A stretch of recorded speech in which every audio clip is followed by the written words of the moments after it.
मित्रों, आज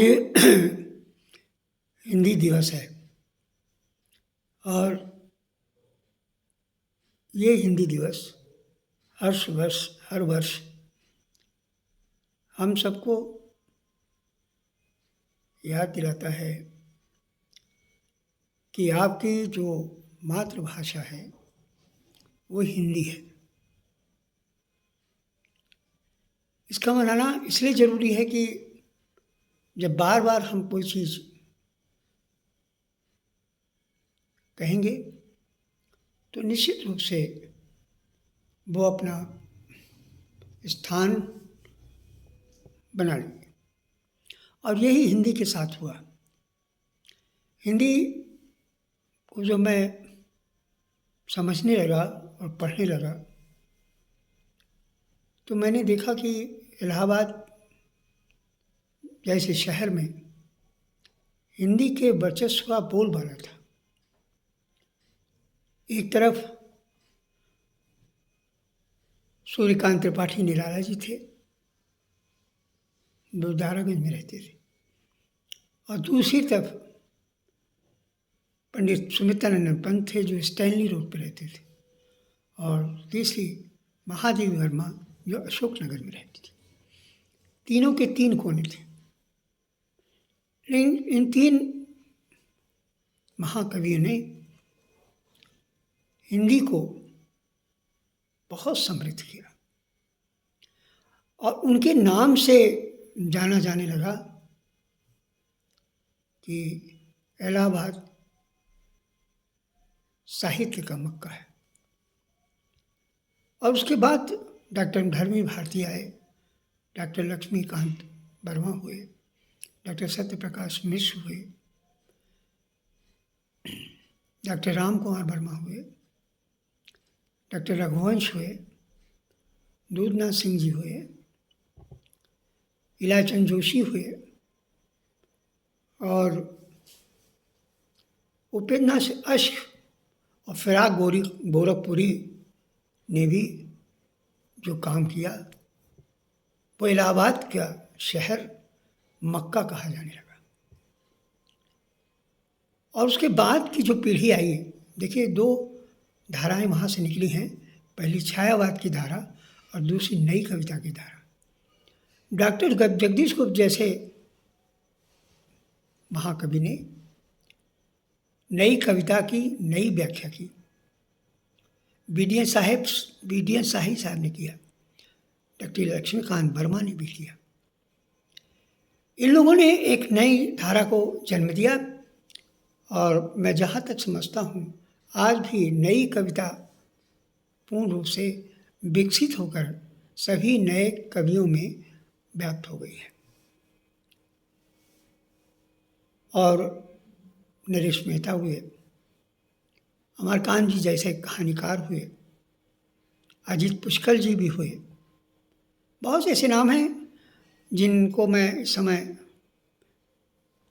याद नहीं कर पा रहा हूँ कि मैं इस उम्र के दराज पर हूँ जहाँ मुझे काफ़ी सोचना पड़ता है।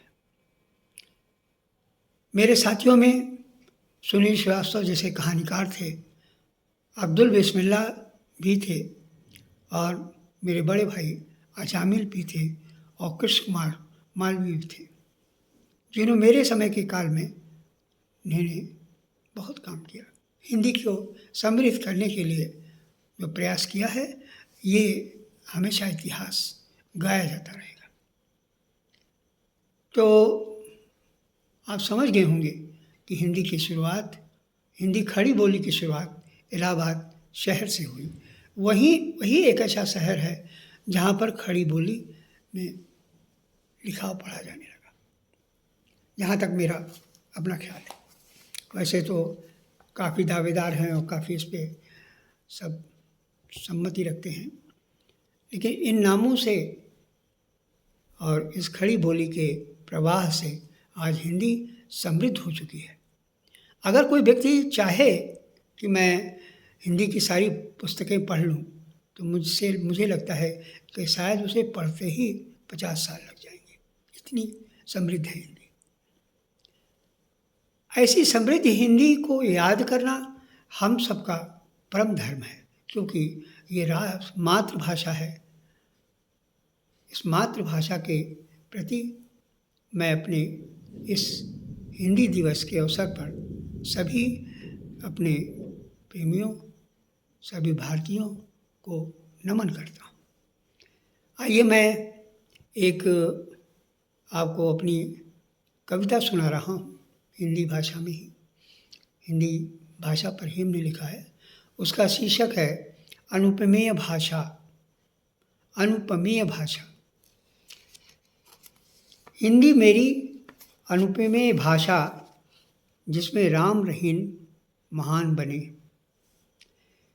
हिंदी मेरी अनुपमेय भाषा, जिसमें राम रहीन महान बसे।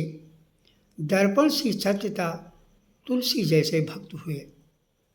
मीरा ने हिंदी में अपनी राह चुनी, सूरदास का कृष्ण का गान हुआ। निराला पंथ महादेवी ने हिंदी को आधार दिया। ठीक है, मैं फिर से इसको पढ़ रहा हूँ। हिंदी मेरी अनुपमेय भाषा, जिसमें राम रहीन महान बसे।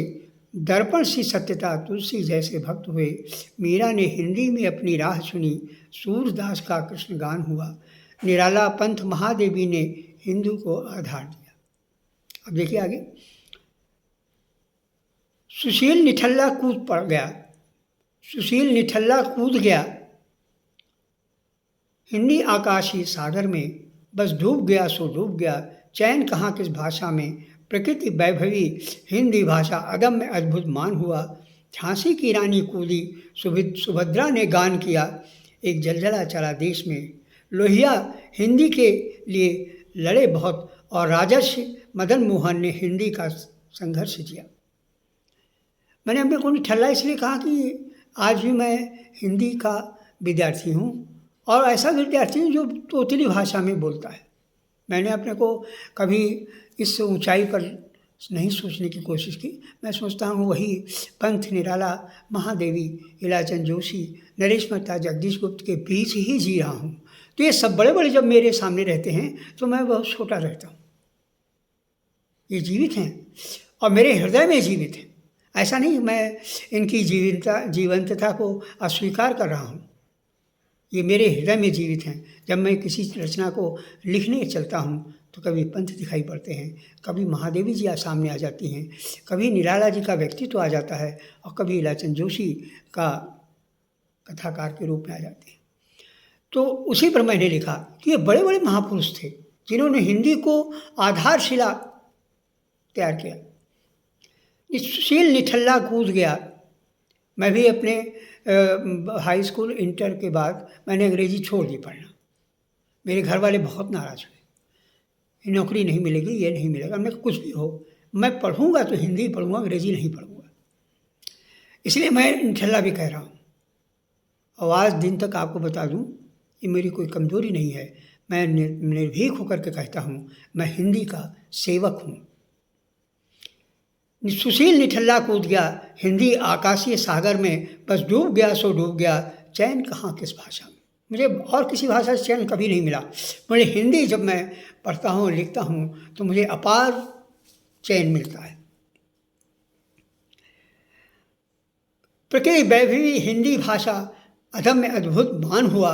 झांसी की रानी कूद पड़ी, झांसी की रानी कूदी, सुभद्रा ने गान किया। आपको बता दूं कि झांसी की रानी का इतिहास अगर किसी ने बृहत्तर रूप में दिया है तो सुभद्रा कुमारी चौहान जी ने लिखा है, झांसी की रानी। अगर वो शायद वो गीत नहीं लिखा गया होता तो मैं शायद समझता हूँ कि झांसी की रानी के बारे में बहुत कम लोग जानते हैं। इतिहास ने तो लिखा जो कुछ लिखा, इतिहास के तो चंद इतिहास के विद्यार्थी पढ़ते हैं, लेकिन सुभद्रा कुमारी चौहान ने अपनी कविता के रूप में झांसी की रानी जो लिखा वो अद्भुत है। ऐसा आज तक कभी नहीं लिखा गया। तो ये किसकी देन है? हिंदी की देन है। झांसी की रानी कूदी, सुभद्रा ने गान किया। एक जलजला चला देश में। लोहिया हिंदी के लिए लड़े बहुत, और राजर्षि मदन मोहन ने हिंदी का संघर्ष किया। लोहिया जी का तो मुझे अच्छी तरह से याद है। डॉक्टर राम मनोहर लोहिया साहब ने अंग्रेजी हटाओ आंदोलन चला दिया था जब मैं इंटर में था, और सारे बोर्ड इलाहाबाद के गायब हो गए। और एक ऐसे पुरोधा थे, राजनेता थे, जिन्होंने हिंदी का दमखम से विरोध किया। राजेश टंडन जी ने और मदन मोहन मालवीय ने हिंदी को जीवंतता दी और कर्मठता भी दी और योग्यता भी दिया। इन तीन ऋषियों ने बहुत बड़ा काम किया।